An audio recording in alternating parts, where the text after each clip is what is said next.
देखो भाई, अगर आपको खाने का सामान चाहिए कच्चा तो किराने की दुकान में मिलेगा, कपड़ा चाहिए तो कपड़े की दुकान में मिलेगा, ठीक है।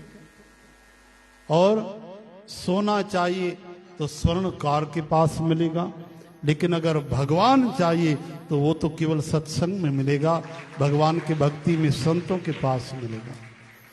तो जैसे आप एकादशी में बैठे हो, कितना आनंद है, कितनी मौज है, लेकिन रात को 9 से 11 है तो आप समय निकाल लेते हो।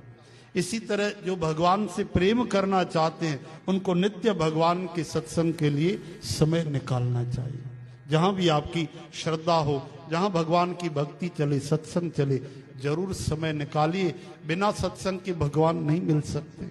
धरती पे युगों युगों से एक आदमी ऐसा दिखा दो जिसे भगवान की प्राप्ति बिना सत्संग के या संत के हुई, और धरती पे एक आदमी एक ऐसा दिखा दो जिसके जीवन में संत और सत्संग हो और उसका बेड़ा पार न हुआ हो। हरे राम, जय श्री कृष्ण।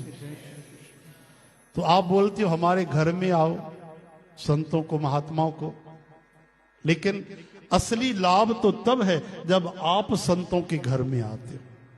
बोलो जय श्री कृष्ण। संत आपके पास आए तो ठाकुर जी की कृपा है, लेकिन आप संतों के पास आए तो ठाकुर जी की कृपा है, आपके पुण्य उदय हुए, आपका पुरुषार्थ भी सफल हो गया। क्योंकि भगवान ने देखा कि यहां आने में आपकी चाहत है।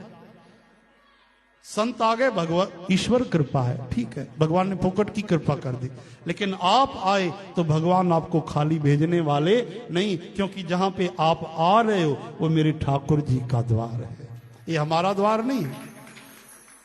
जहां भगवान की कथा चले वो भगवान का घर है। हरे राम।